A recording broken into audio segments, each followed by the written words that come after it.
Now I will discuss about the second law of thermodynamics. So far we have learned zeroth law of thermodynamics and first law of thermodynamics. From first law of thermodynamics, what we have learned, dq is proportional to dw. That means we can convert heat into mechanical work, and mechanical work can also be converted into heat. But there is no restrictions on first law of thermodynamics. I am repeating, from first law of thermodynamics, dq is proportional to dw for isothermal process. That means you can convert heat into mechanical work and mechanical work into heat, but there is no restrictions on these conversions. As we have learned from engine, this is symbolically represented as engine. If QH amount of heat extracted from hot reservoir and QC is rejected at the cold reservoir, we get W equal to QH minus QC. Now, suppose we are W is equal to QH. We are extracting QH from hot reservoir and converting all this into work, and we are getting W is equal to QH. This is ideal engine and this is real engine. But practically we cannot get this type of engine. So no engine has yet been devised converting all the heat into work. But from first law, dq proportional to dw for isothermal process, so we can convert all the heat into work into heat.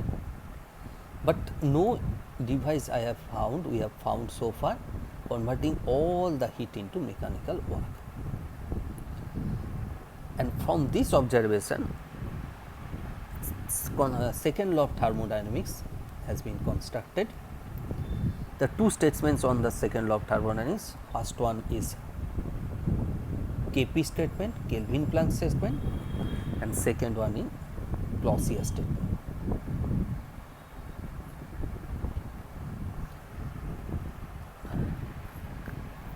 Kelvin-Planck statement, the statement is, no process is possible whose sole effect is the absorption of heat from a reservoir and conversion of this into work. I am repeating, no process is possible whose sole effect is the absorption of heat from the hot reservoir and converting all this into mechanical work. This is Kp statement.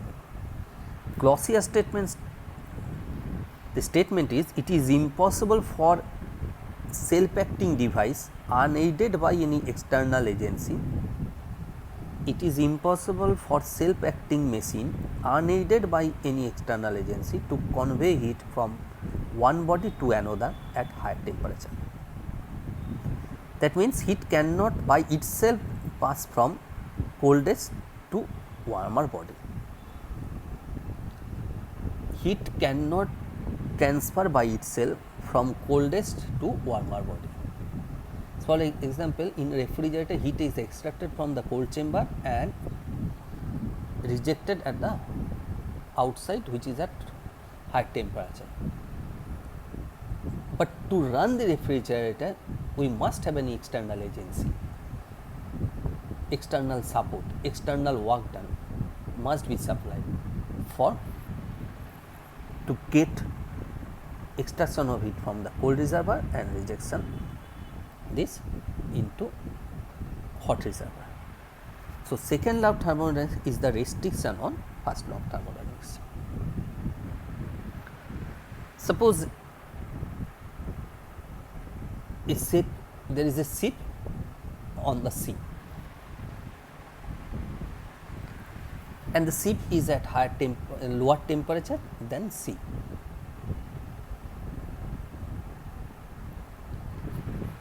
Now, as the ship is at lower temperature, so heat can be extracted from the ocean.